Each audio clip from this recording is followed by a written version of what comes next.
Click it or take it. We have all heard this phrase on the news, a billboard, or from a police officer who has pulled us over for not wearing our safety belt.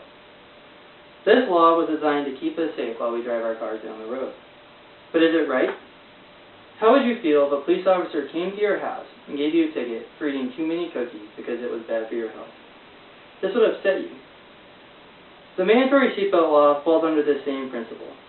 We as adults have the right to engage in risky activities, like tightrope walking, smoking, eating junk food, or even driving our cars down the road without our seatbelt.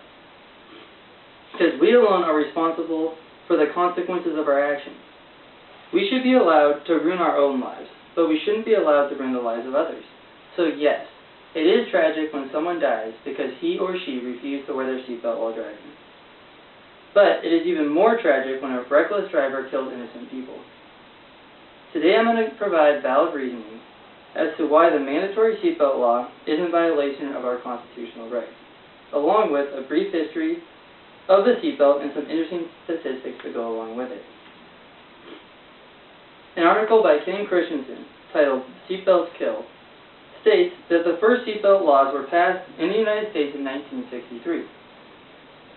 These laws stated that seatbelts must be installed in cars, but did not reflect that drivers needed to wear these safety belts while occupying their vehicles.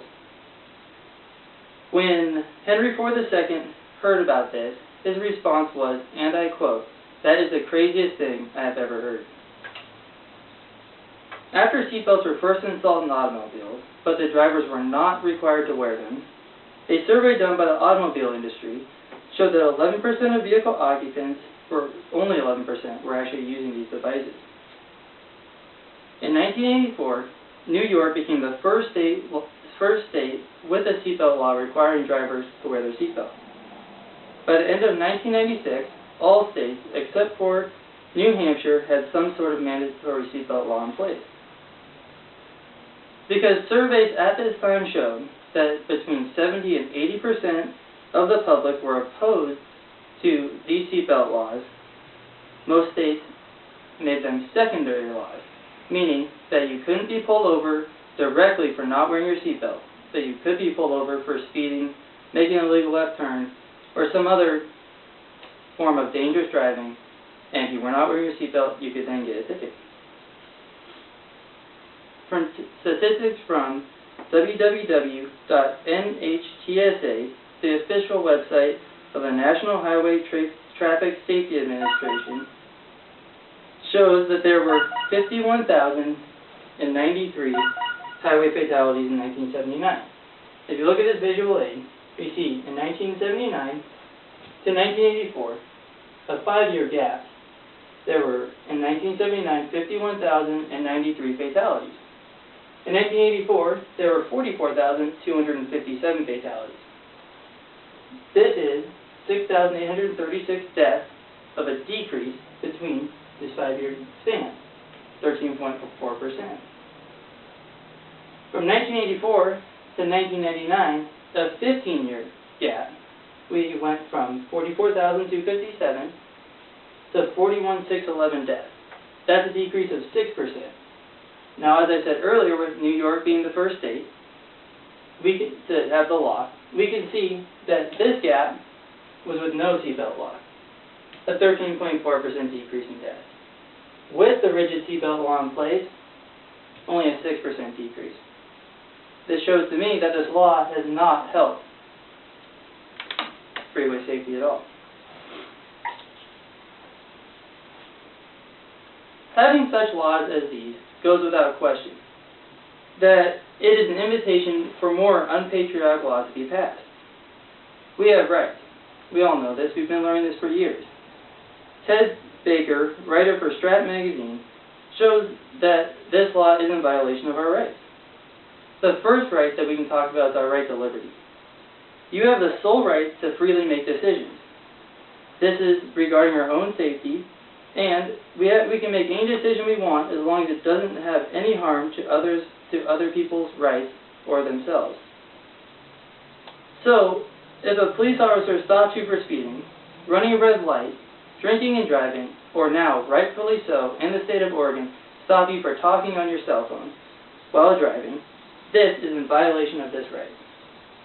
According to Greg Bryan and the associated content, this goes back to the 1800s. The U.S. Supreme Court upheld the right to freely travel throughout the country without threat of detainment, harassment, or imprisonment. This was all part of our right to liberty.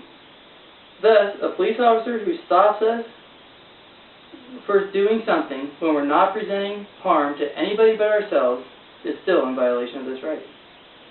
Another right that we all have is the right to property. You have a title to your car, and so do you, and so do I. So, we own the car, and we also have ownership of everything in the car, such as our seatbelt.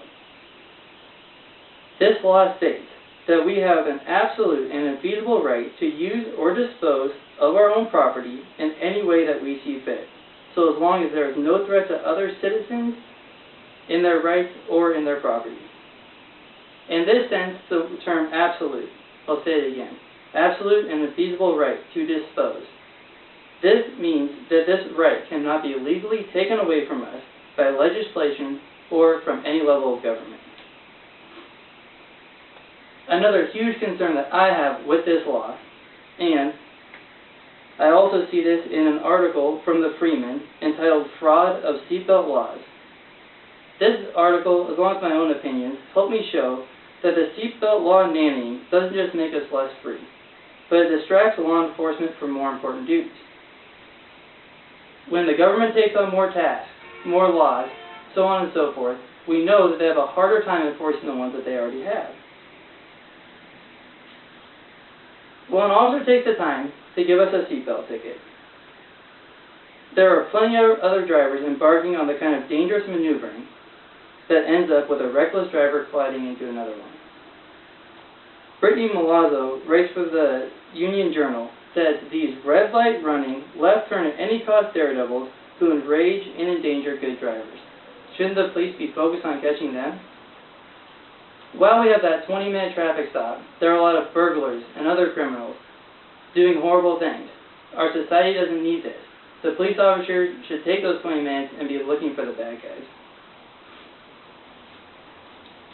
So if I ask you, are seatbelt laws justified with reason, or are they just a way for government to make money? What would your answer be? Make money. Make money. I agree.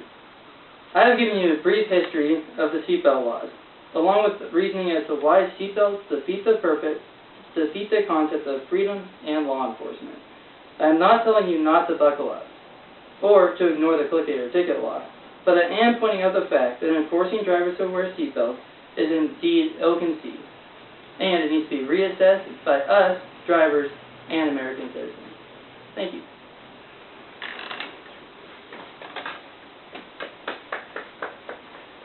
Thanks, Alex. Next And your